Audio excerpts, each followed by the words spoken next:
I really like the recording. I, Thank you. I thought the recording was very, very nice. You know, it shows a lot of technical maturity.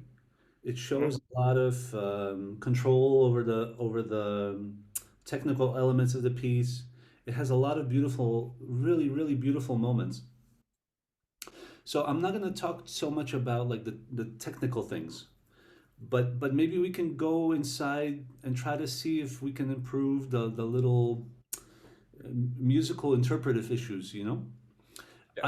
I I think that you do an amazing job at um, presenting Bach as this very sort of um, austere, kind of serious type of composer, you know, and he was that. He was Bach, you know, and you do a very good job at creating this kind of universal Bach, so anybody can understand. It's very sort of technically perfect. It's note perfect. But there's another side of Bach, I think, that is Right. Right. that is a little bit more like of the time and the place. And the time is the late Baroque, and the place is Germany, of that period, you know. And I think that Bach I don't hear so much. Right. You know, I hear Yeah. one Bach. I hear the sort of universal Bach, the Bach that everybody can understand, and where the music is perfect, the mathematics of the piece is great. You know, all the notes are in the right place and everything's perfect. But that the other type of Bach, the more Bach of like the flesh and bones, you know, Bach. I don't hear that, and I think that maybe we can work on that a little bit. And the way we can work on it is maybe to look at the piece and to look at the time period that he was writing in three different ways. So one way is sort of the dance element of the piece, which you're not sort of getting. You're getting the allegro part. The allegro sounds great, but there's behind the allegro is like a different element, which is the dance part of it. So it's allegro plus dance, not Right. just allegro, right?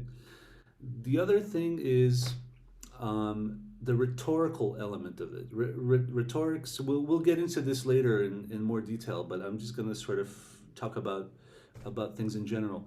Rhetorics is the art of sort of persuading, showing, really bringing out all the elements of the piece, sort of using your hands almost as communicators, you know, making it more rhetorical, making it more song-like, making it more convincing, you know, as a performance.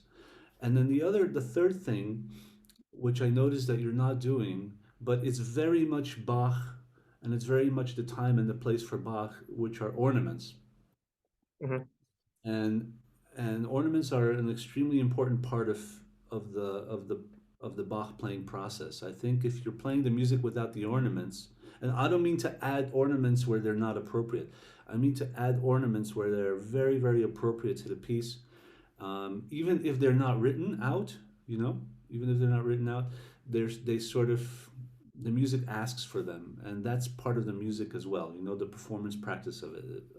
So those three things, the dance part of the the allegro, the rhetorics, the way to speak the music more convincingly, to sort of convince people that what you're doing is quite special, you know. And then Yeah. the ornaments, and those are the parts, those are the Bach that you're sort of not getting at the moment, you know. So let's now look at those things kind of um, uh, one by one. So the dance part of it, I think, to bring out the dance, there are just two elements which are extremely important. One is articulation. So whether you play the in the notes, you're playing the notes more or less the same length, you know. It's very I see. mathematical, but maybe putting more articulation in the piece and creating a little bit more accent, you know, accenting the right moments creates Yep. the element of dance, you know. So why don't you just start it, and let's work on that a little bit, just at the beginning, to get a feel of of the dance element of it, you know. Sure. The articulation, I would say, especially in the bass, so that bum, bum, bum, bum, bum, bum, bum, bum, bum, bum, bum, bum, bum. There's a phrasing in the bass that's going to allow you to create more of a dance movement of it, you know. Yeah. So let's just try it. Let's try just the first little phrase there.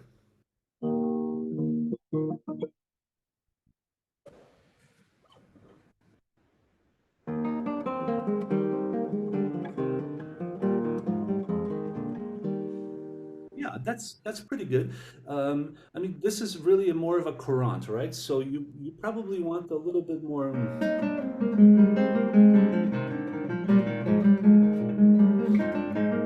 a little bit more sort of jumpy character. Accent the first note.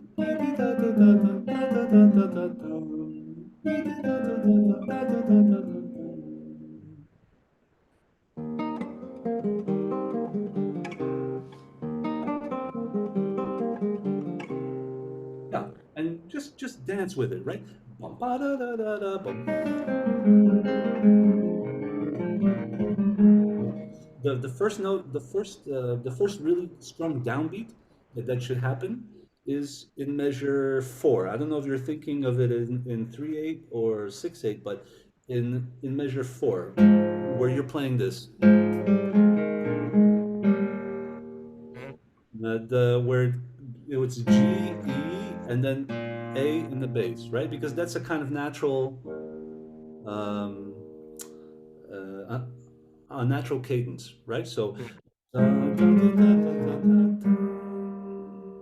that's your first big cadence, and that's the first time that you're accenting the strong beat. Everything else is on the weak beat. Strong beat, strong. You see what I mean, right? It's you're never accenting the strong beat in the first, second, and third measure. Only in the fourth. Try it.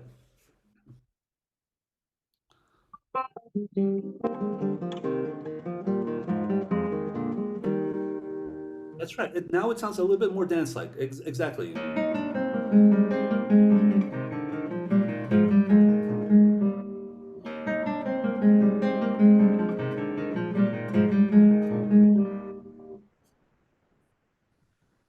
Try it one more time.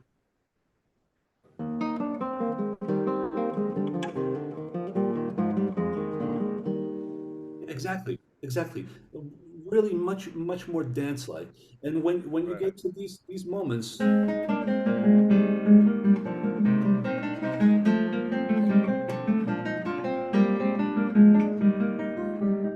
right? So strong, weak, strong, weak, strong. So that you don't put the strong beats always at the beginning of the measure. That's I going to see. create a kind of lightness, you know. It's gonna be a Yeah. little more light, and then it's going to be more dance-like. So just thinking about where you're going to put each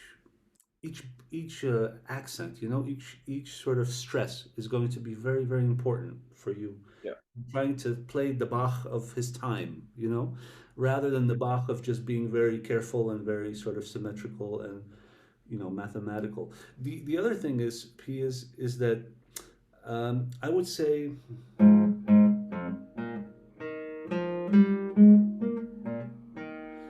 it would be nice if you can try with the thumb to be a little bit more careful about articulation.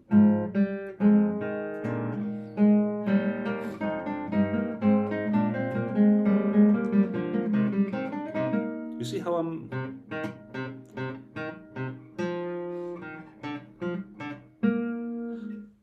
those notes that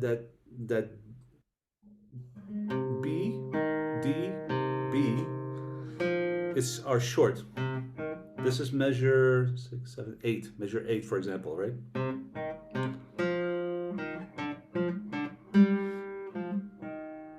And that's going to give it much more lightness, much more sort of carefree, sort of dance-like. Yeah. Try that. It doesn't have to be fast. It can be slow. Okay.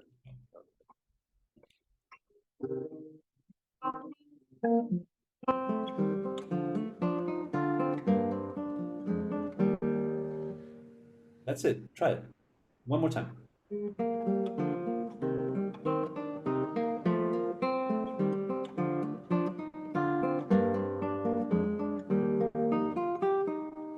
Yeah, yeah, I think so. I think that's your. It's not 100% there yet, but it's getting there, right?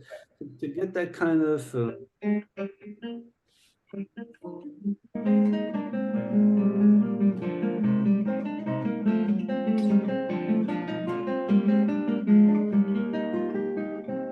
and then that's something different. So that's one element of it which I think is missing in the video that I heard, right? Yeah, absolutely.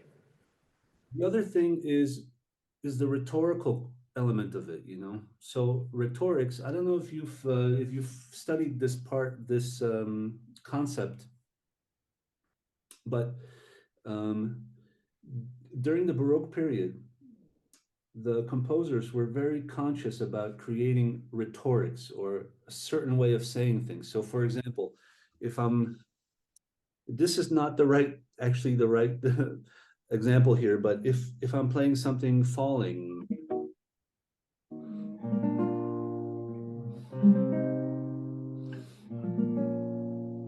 you know, something like that, where there's a kind of falling character, it means I'm feeling sad, you know. So I try to bring the emotion into the piece that way. So composers were constantly creating this sense of emotion in the music through rhetorics, and rhetorics can mean almost anything. So, for example, if you're feeling happy, the music will sort of go up, right? So,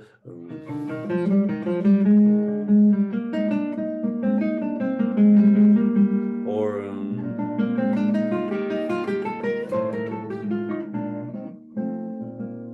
so when you're playing this moment,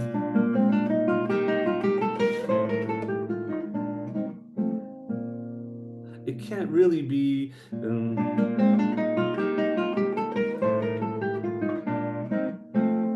That doesn't say enough, Yeah. right? It needs to say something.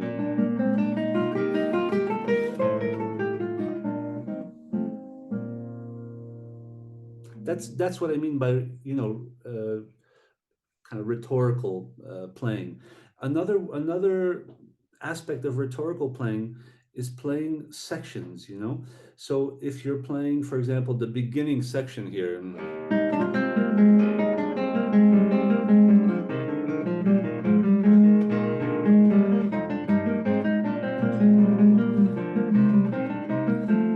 then you're in a different section here, so you can't play one section the same way as you're playing a different section. You have to show us. You have to show us that you're in a different place. The beginning part, it just gives you the theme, and then he starts to develop the theme, and then there's a section where he's really developing the theme in a different way, and then there's a section where he ends the piece like a little coda, you know. So in the video that I heard of your playing, it didn't seem like you were trying to distinguish one section from another. Yeah. It sort of felt like everything was more or less the same. It's a bit um, like there's just not enough spice for each little section to make it its own little identity, you know. Right. Everything is sort of the same, you know. Yeah. Why don't you try it? Why don't you play it for me from the beginning, and show me if you can see or allow me to hear through your playing the different sections that are happening here in this piece, and maybe I'll advise you, maybe I'll stop you and I'll advise you about whether you're sort of changing a section or not. Okay, but try.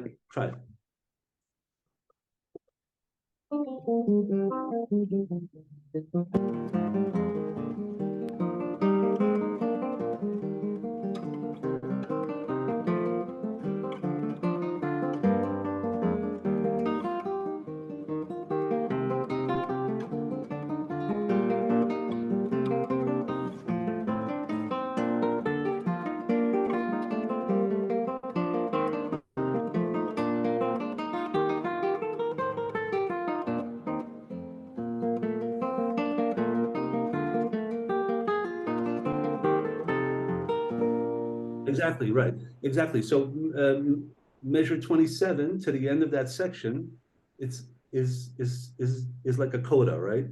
Measure 16, 17, 18, 19 is the restatement of the theme,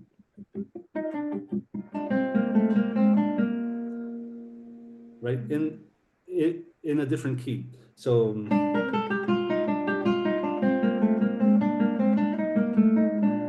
now this is a transition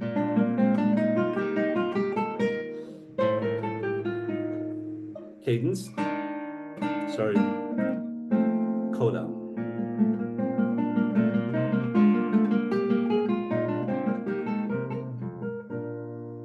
You see what I mean, right? So Got it.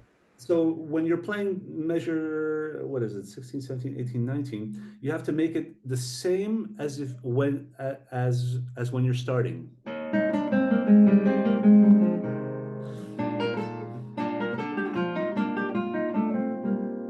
You just have to remember the kind of phrasing that you're using at the beginning and restate the same phrasing.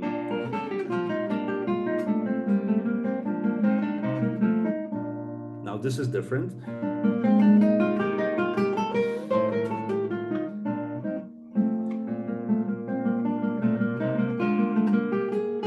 Whatever it is. I'm sort of exaggerating a little bit. It's not exactly as exaggerated as I'm doing, but it's more exaggerated than what you're doing because you're Yeah. not doing quite enough, right? Right. So let's hear it one more time. Let's hear that whole section again, and let's see if you can make it even a little bit more convincing in terms of the sections. And that's going to help you create the rhetoric of the piece, just to be a little bit more convincing about what you're saying, about what you're doing. Try it one more time.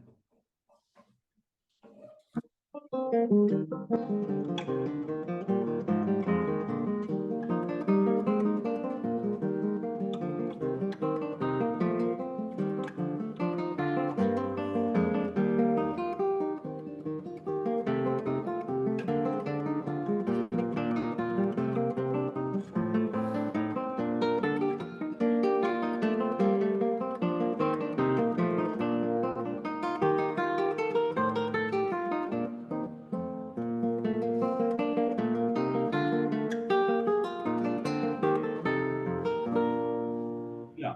And now the last little bit, I think, are you not doing that? Are you not doing that because you don't want to do it, or because you haven't thought about doing it? Uh, I'm in some kind of progress of trying to do it. Sometimes I like don't, Yeah. but I've thought of it. But Yeah. it's not because of your finger, right? It's not because it's a little bit tricky, right? Yeah. I mean, it could be very simple.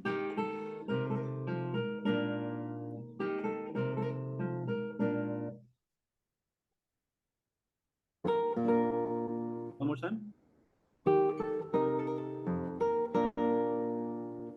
Yeah.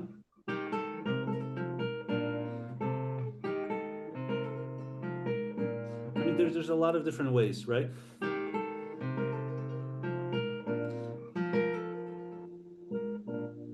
So the best way would be to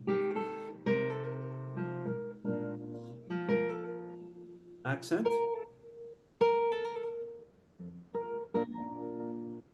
and then the last note, the last chord is not so loud, right? So this is the strong beat because it's the dissonance, and then the last chord is the consonance. So Right. it cannot be accented, right? So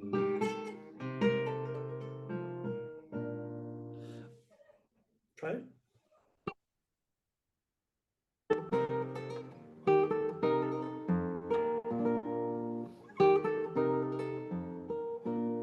Yeah, there's a reason why ornaments are important in this music, and it's not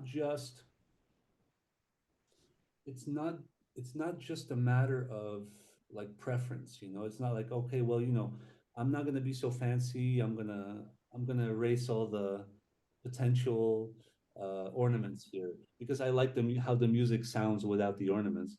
There's a there's a reason to highlight that chord, that that dissonance, you know.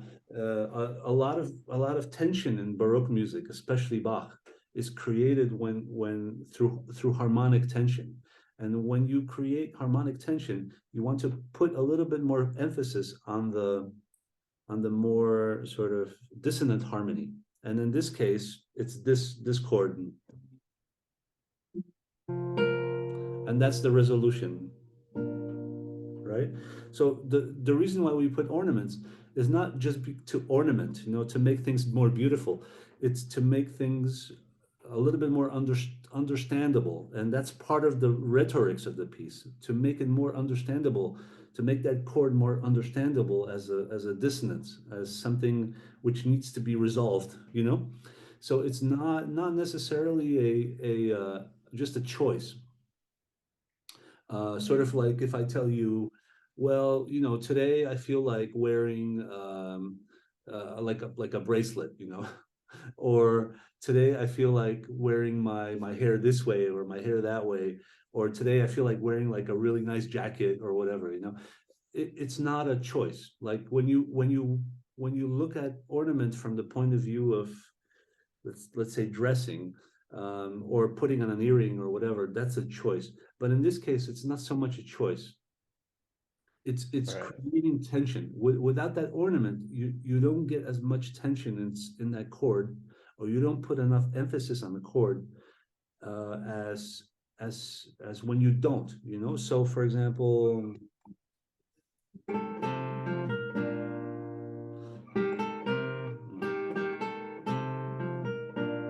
that that doesn't sound like a very strong resolution, tension and Right. resolution.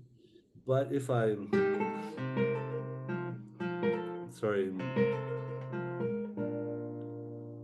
if I accent it and I put an ornament, there's a bigger chance that you're going to create that kind of tension resolution, which is extremely important in Baroque music. Not so much in Bach, as in all Baroque music. And later composers were creating tension and resolutions in many different ways. But in Baroque music, that tension and resolution is created partially through ornaments. So don't ignore them, is what I'm saying. They're there not so much because you have a choice, but they're there to create more tension inside the music. Okay. Got it. Um, that was good. I think you were showing sort of the general outline of this particular section. Um, I kind of think that this section,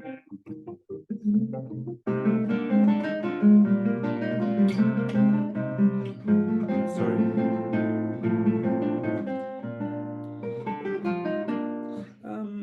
it could be a little bit more, I don't know, to me, a little bit more fantasy-like. The beginning is not fantasy-like at all.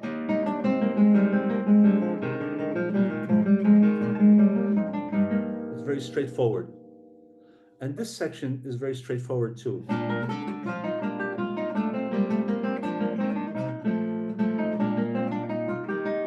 That section. But in between, when he takes the material and he makes little kind of variations, he makes the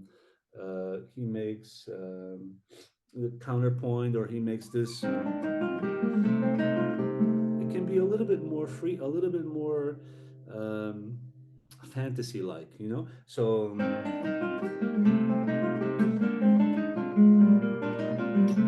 not so much.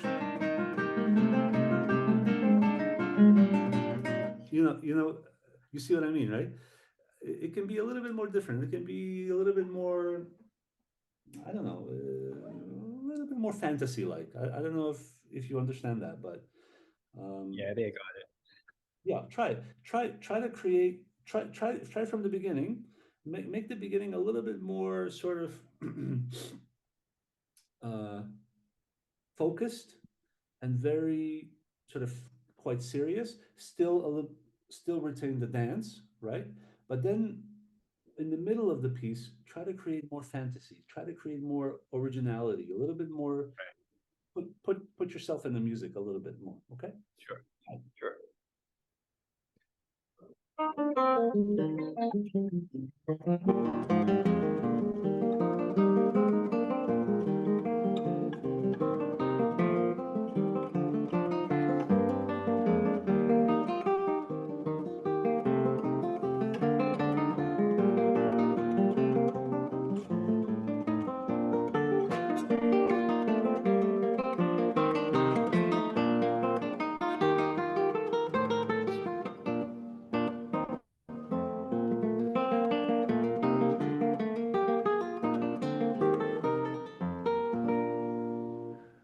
and don't slow down at the end. So no, there's no slowing down until the last. The only place to do a like a little retardando would be like the last cadence, the last phrase of the second half, right? Yeah. Here you're still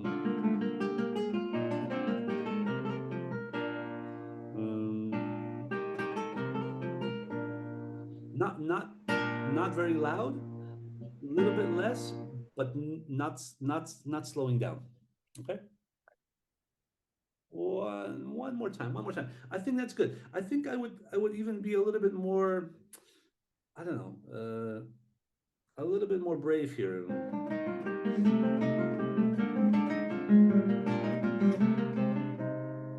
Create these sort of waves. Okay. It's you. It might seem a little bit, I don't know. It might challenge a lot of things. It might challenge because we're used to thinking of Bach as a very sort of, it's kind of a square guy. But actually, no, not really. I mean, I think there's a lot of room for a lot of room for as long a lot of room for fantasy as long as you're keeping the beat straight. So it cannot be the beat cannot have any type of rubato or anything anything like that. There's no rubato in the beat. As long as you keep the first beat always in the metronomical tactus, as long as you're keeping that in within the measure, there can be a little bit more fantasy. So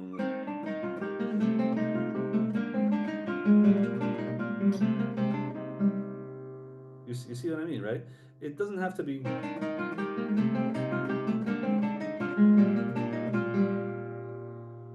which is a little bit more direct, a little bit more sort of boring, right? But it cannot be that cannot happen, right?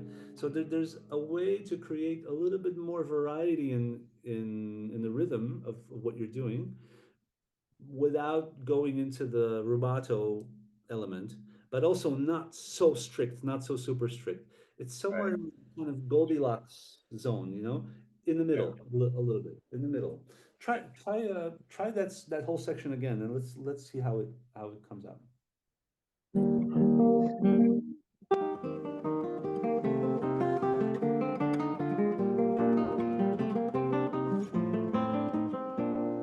Right, and from that moment where you just stopped, very strict. Now, Right. just like the beginning, because that's the restatement of the theme in a different key. So we have to be as precise as the beginning,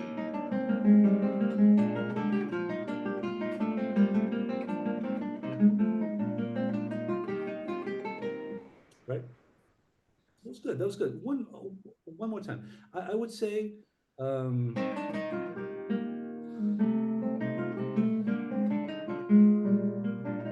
right? We have those three voices there, right? This, Yeah.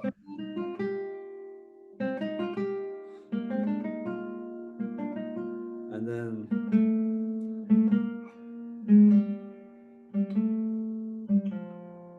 right that middle Yeah. voice is also very important.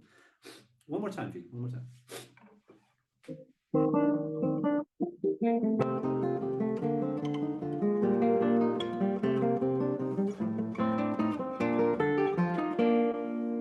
Better, better. One more time.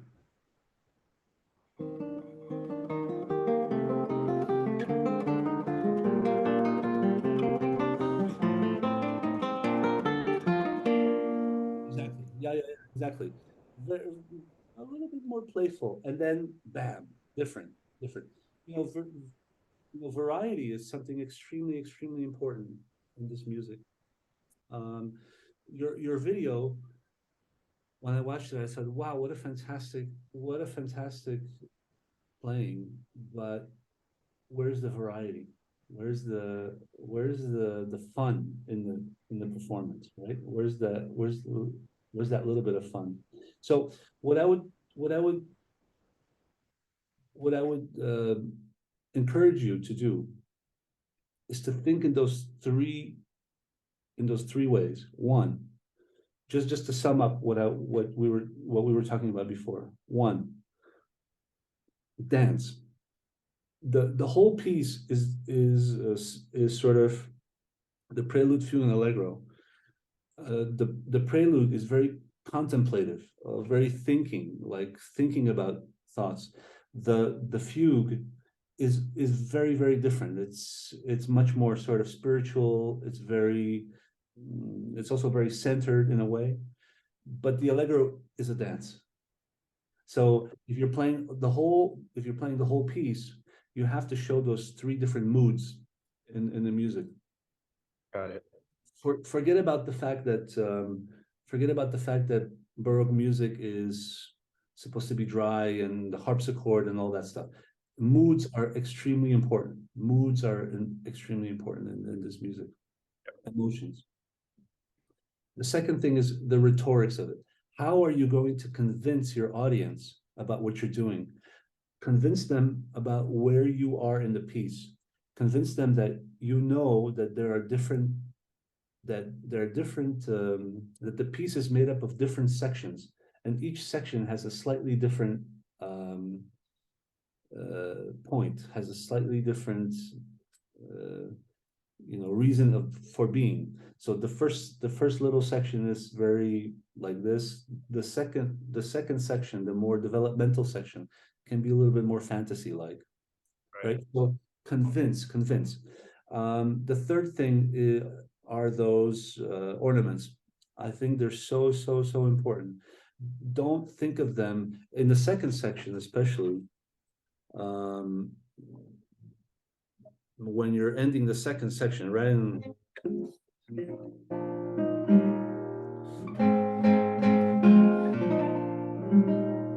I mean, it has to be there. It needs that. It needs that. Without that, I think the music becomes there's not enough tension and release of tension, which is so important in Bach's music. It becomes a little bit more. It becomes too kind of predictable.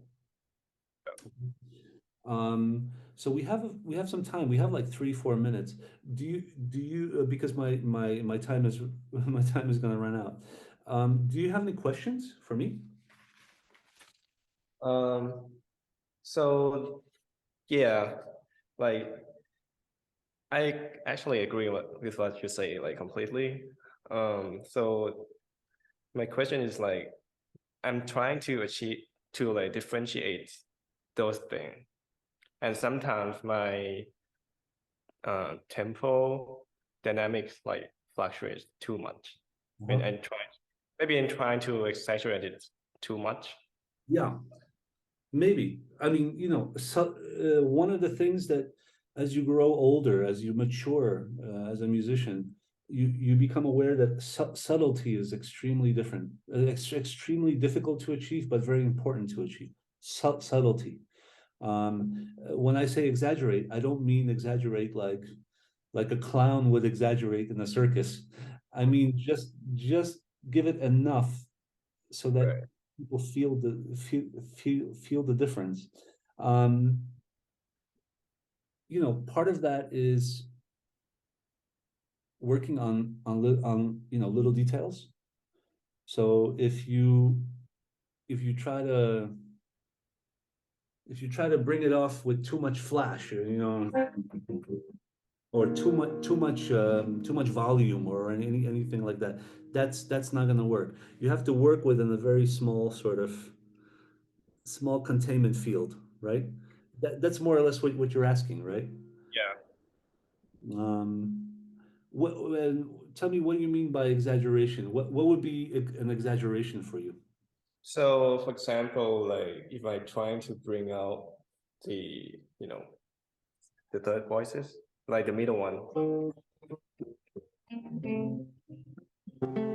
But like not in this particular spot, but sometimes when we have this, um, the other voices drop too much, and the other one like it's too loud, Yeah. But like I'm trying to, it's in a process of practicing. I'm trying to like find a balance, in, between those voices and make it like sounds different, but not like too contrast. Well, let's actually continue this. This is a very good thing. Let's continue it on the next session because this one's going to run out. Um, Send me a link. let me send you another link, okay?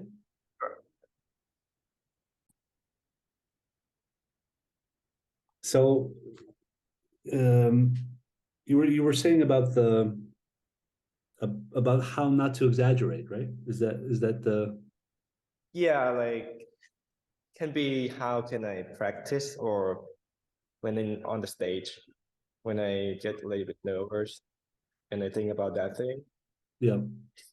it sounds like I'm trying to exaggerate that stuff instead of um, you know, Think, different speeches. thinking about the whole piece, right? Yeah, yeah, Yeah, I understand. I understand. Yeah, on stage, I think it's on stage is a little bit tough. The way I would practice is probably just through smaller units of phrasing. You know, just well, this part that you were saying,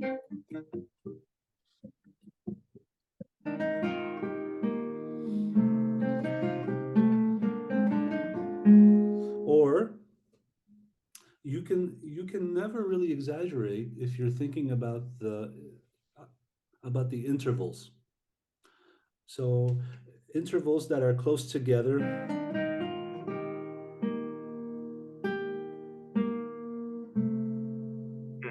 This is a big interval. After yeah, you've played a lot of after you've played a lot of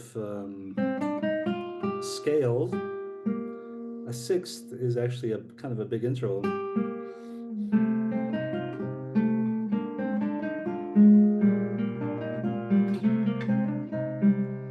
In a way, you have to think of being a singer here. Um, for a singer, it's that interval. It's kind of difficult, you know, the seventh down, the sixth down, even the fifth down after singing la la la la la la. You know, for us, it's not a big deal because it's sort of it's just another finger motion. There's no physical element to it, you know, especially in this section where everything is more or less in the second position and first position. Second position, first position, not really such a big deal. No big shifts or any, you know, anything like that. But so for us, it might seem like, oh, it's kind of a piece of cake, but in reality, the interval.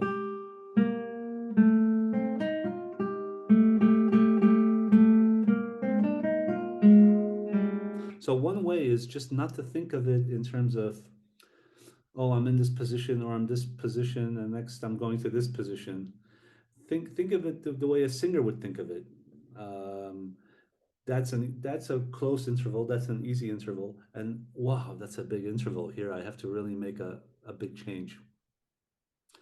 That's a change of mentality from thinking more like an instrumentalist, and then thinking more a little bit more musically. So if I'm playing this,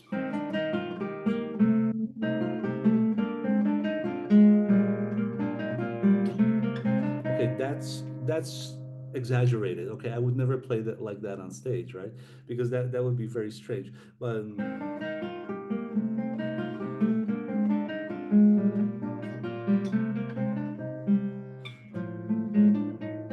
as opposed to where the interval doesn't make any difference for me. right. Do you understand what I'm saying to you, Yeah, right? yeah, It's definitely. think of it this way, so more horizontal rather than just chords and Yeah, hand positions. That's sort of one way to do it. Um, what's another way? Color is another way, you know. I know that these days Bach is sort of, it's a bit like a protected species, like an endangered species. Not mess with Bach, okay? It's the same way that you don't mess with certain animals, like don't mess with this animal. It's a protected species of the world. Bach is it's a it's beautiful music. Of course it's protected, but it's not. It shouldn't be. You should have some degree of spontaneity, some inventiveness in the music as well, you know. So Right. you shouldn't feel scared of making I don't know, sort of your own little contributions inside the piece. You know, it shouldn't be just like a recreation. It should be more of a performance. Right. So I wouldn't feel too scared of making a little bit of color. So that would be like a little bit darker color. You probably cannot hear it through the speakers as much, but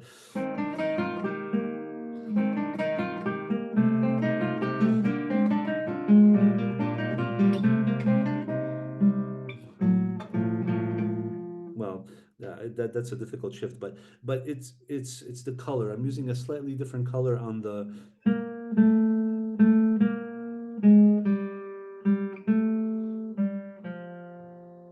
right, just to keep that a Mm. little different than this.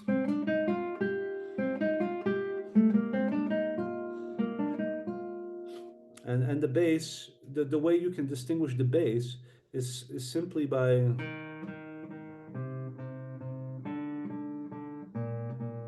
creating a little bit of space between each notes.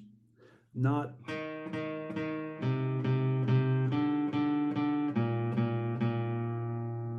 that would be sort of boring, right? But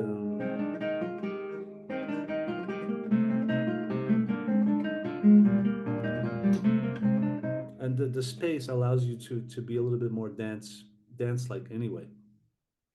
I once heard that from a kind of an old professor of mine, that you have to create space in between box bases. You have to create that space. Otherwise, it just becomes like a big sort of jumble without any definition of the notes.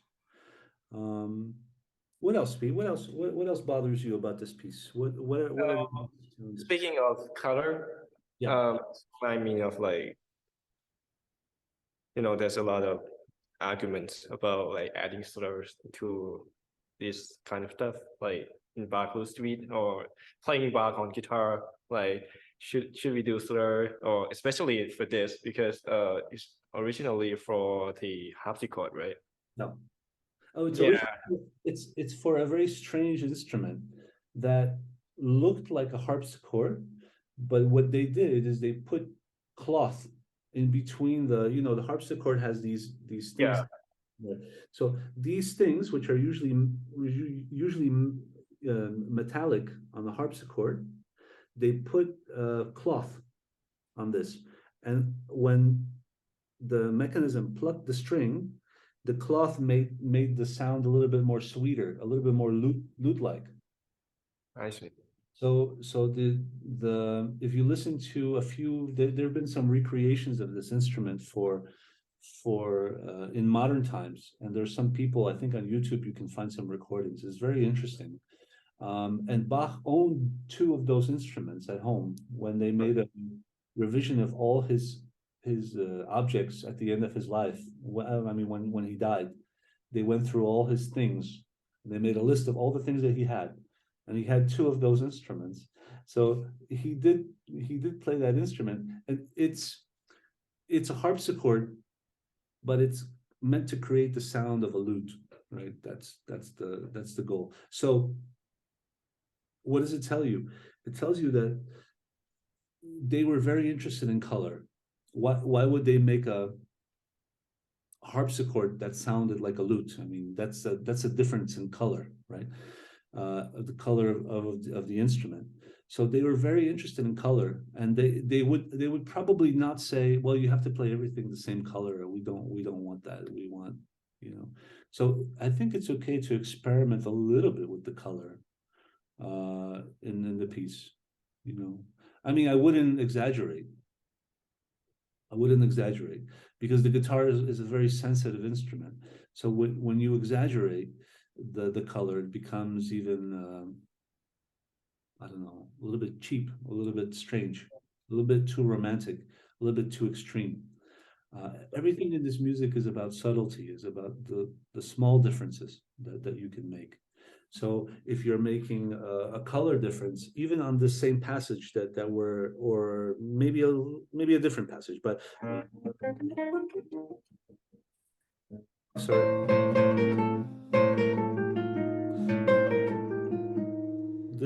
this chord,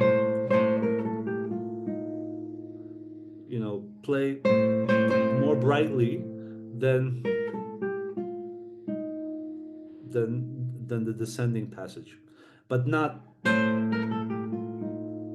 know, that's too much of a difference, right? But sorry, the guitar's a bit out of tune, but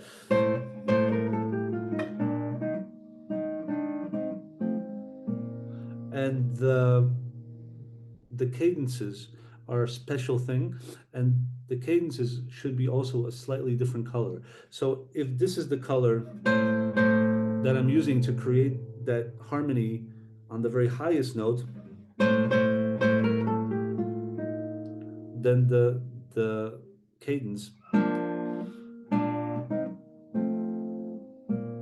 the color would be slightly more darker, slightly more, a little bit less. Got it. You got it, right? Yeah, so we can think of like use color more as like a embellishment for this. Not only embellishment, yes, but also a way to create the structure of the piece, to create the structure. Because Right. one of the most important things with important things in Bach's music is creating structure. That's what I meant when I towards the beginning of the lesson when we talked about Yeah. the rhetorical element of it, and where you find you okay at the beginning you'll find this, at the in the middle you'll find this, at the end you'll find this. So the structure of the piece is created through your ability to change the color, to change the mood, you know. But the changes of moods are not the same changes like a romantic composer or a 20th century composer or even a Renaissance composer. That's a completely different philosophy about mood and change of mood. So you're actually supposed to keep things more or less in a similar mood throughout the whole piece. There are no big changes inside the piece. There's no stop, dramatic stop, and he does something else and he goes back. Everything is sort of 16th notes, but within those 16th notes, you have to create the structure, and the structure is the material that he's using, the theme, the development, and the codas, and also the cadences. So every one of those things has to have its own little special color and approach to make it audible for the audience. Yeah. Um, so yeah, so I mean, the way I would approach it is just try to create a very similar. Every time you have um,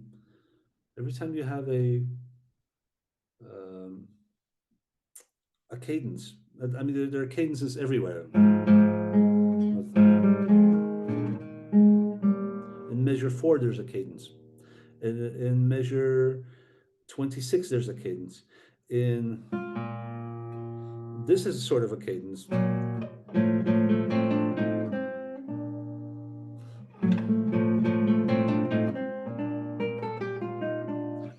Every time you see a cadence, think of it as come up with a very similar approach. So play it sort of the same way. Cha cha cha cha cha cha ta, ta. The same goes with the last, right? Or for example, measure 70.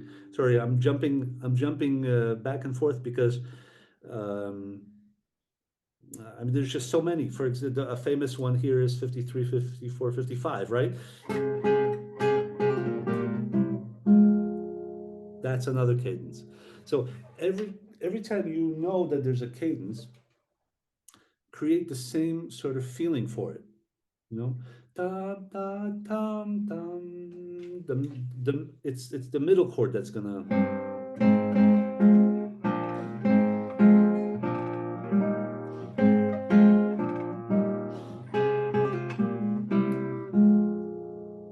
right. And practice them separately in a way. You know, you have to practice them separately. Okay, this is gonna be my it's it's that cadence, it's that cadence, and then you can sort of put it back together. And every time uh, he shows you the theme, whether it's this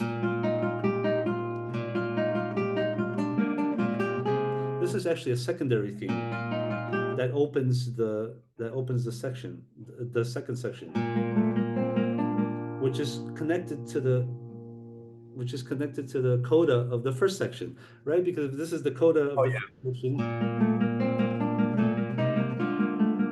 the beginning of the second section is that.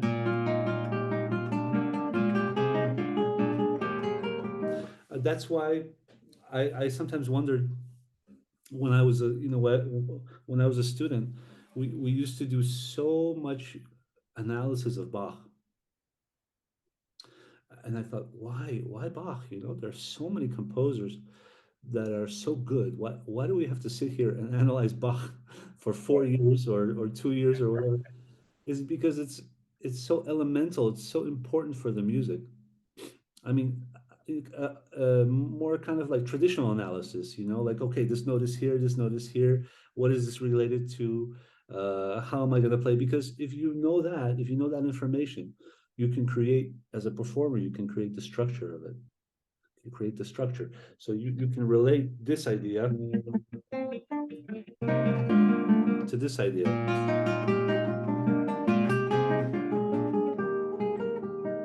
Right? It's not they're like related. It's like you and your brother or you and your sister. I'm not sure what if you have brothers or sisters, but it's like you're related. You're not the same, but you're sort of more the same than you and maybe somebody else, right? So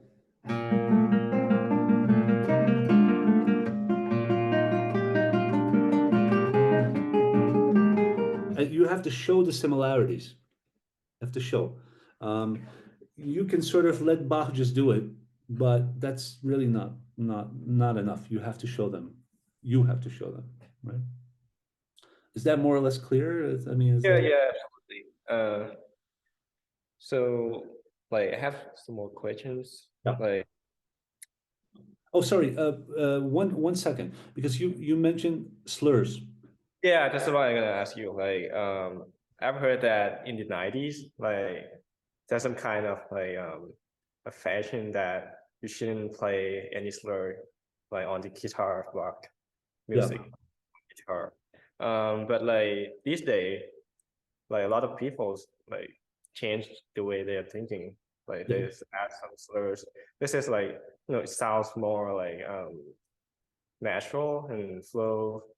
It's not too like repetitive, like 16 over the place. Yeah. Like, have any like opinion about that? Well, I mean, I've I've never saying people in the 90s. I grew up in the 90s. So for me, so I was probably one of those people that would probably agree no slurs, you know. But um I think it's important to keep an open mind. If it helps you phrase the music, if it helps you phrase the music, it's it's good. If it's just done for technical reasons, um to help you to make the music easier or anything like that, then probably not so good. But if it helps, I mean, probably you're referring to this moment, right? This or no, it's Yeah, here. definitely. Maybe have a second. That section, right? Yeah. Which other type of section? So like measure. Okay.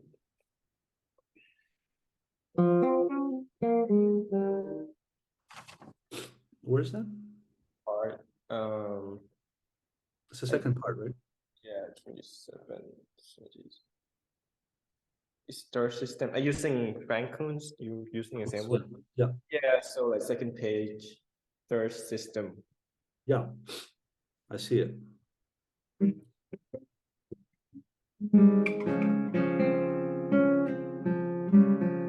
Yeah, but I think it only makes sense if you're gonna do it up here, because the third system, the second system is related to the third system, right? Sorry.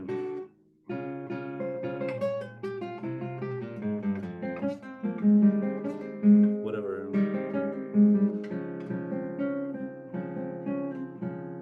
Yeah, I think that's fine. You know, slurs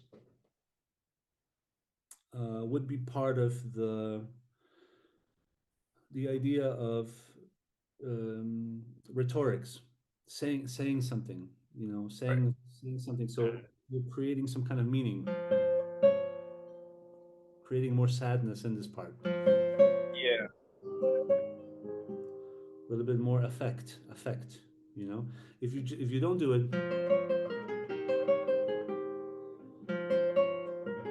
Right. yeah. So it does add some musical value to it. If it adds musical value and you see musical value in it, I think it's legitimate. You shouldn't look at the guitarists of the 90s, or you shouldn't look at the guitarists of any age, to be honest with you. The most important thing is to look at um, the score and the performance practice of the time. And the performance practice of the time would encompass rhetorics or a kind of affect, creating more emotion, more drama in the music. So if you can do it through slurs, I think that's good. You shouldn't look at you shouldn't be limited by um, contemporary or like guitar trends. There were. I don't think that's a good that's a good motivation. The motivation should be the performance practice of the time. So if you can think of a way which it makes the slur legitimate, no problem. Yeah. Like sometimes I think back then like people might compare this like the guitar to the harpsichord, and harpsichord they can um illustrate the slurs, right? It's so like straight. Um, and when we like someone told me like when the guitarist so strange um, um for the like harpsichord list. Yeah. And but at some place, yeah, especially like this kind of articulation is kind of difficult without slur, right? Very difficult. Very difficult. Yeah. You have, without a slur, you would have to. So actually, without the slur makes it much more natural. Without the slur, it sounds weird. If you try to do the same thing as in a slur,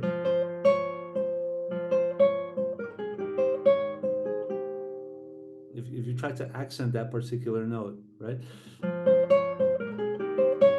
it sounds weird. But the slur makes it much more natural, much more natural phrasing. But you have to be consistent. So when it goes down an octave, like it does in the third system, here,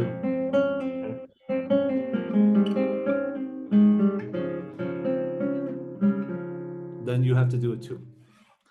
You have to be consistent because in Bach's music, it was symmetry is such an important thing. I mean, the music is very symmetrical. Whatever happens on this side needs to be answered by whatever happens on this side. Right. Not always, because in more dramatic music and opera and things like that, and Handel's music, things are not always symmetrical. You know, the symmetry of classical music is a little bit later, but in this case, I think things are very symmetrical.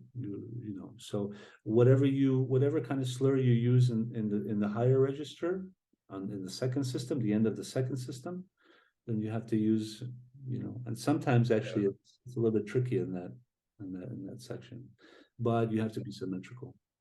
So um, this is also a good idea, right?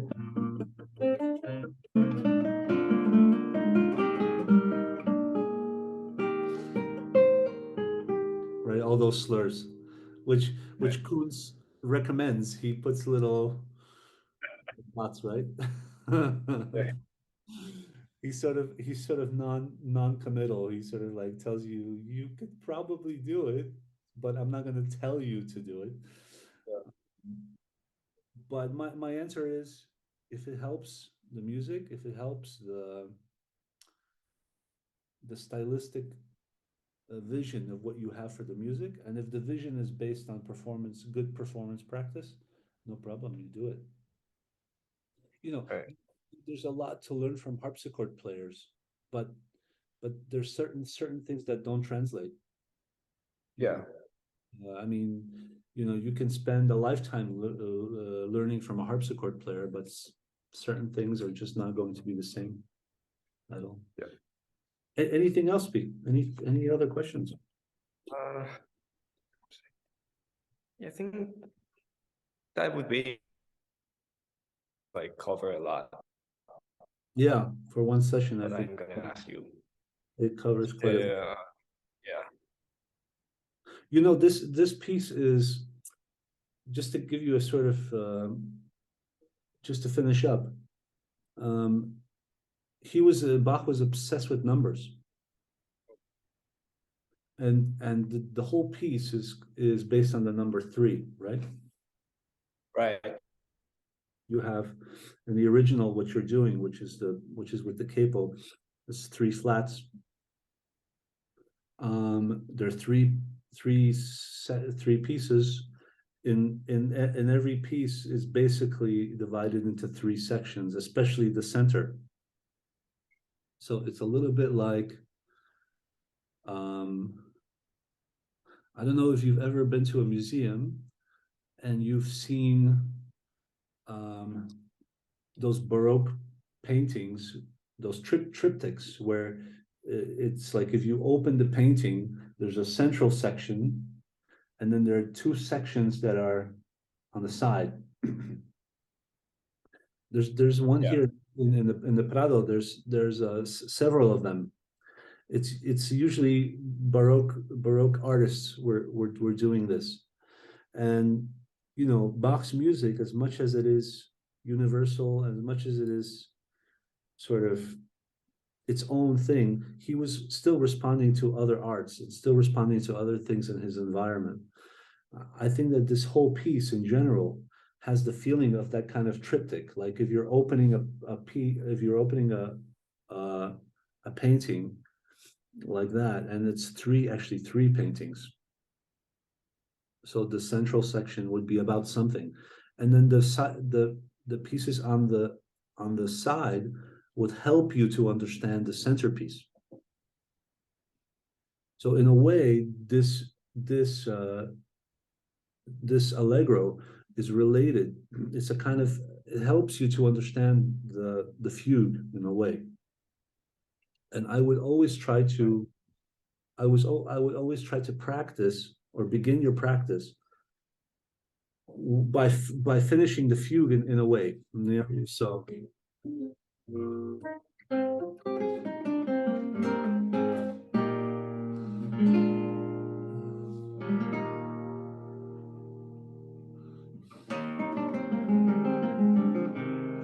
and that will give you a lot of information about the tempo of the piece, about the character of the piece. It's very different than this majestic sort of maestoso, you know.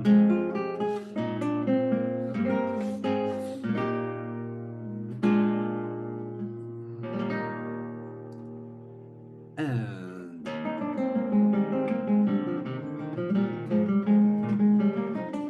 so you feel how different it is, but you also feel how kind of related it is as well, right? It's a very special piece. Hello? Pete? Hello, can you hear me? Yes, I can hear you, but your picture froze. In any case, I think we can finish up here, and and yeah, finish up here. If you don't have any more questions, then we just conclude. Yeah. Thanks so much for doing this lesson.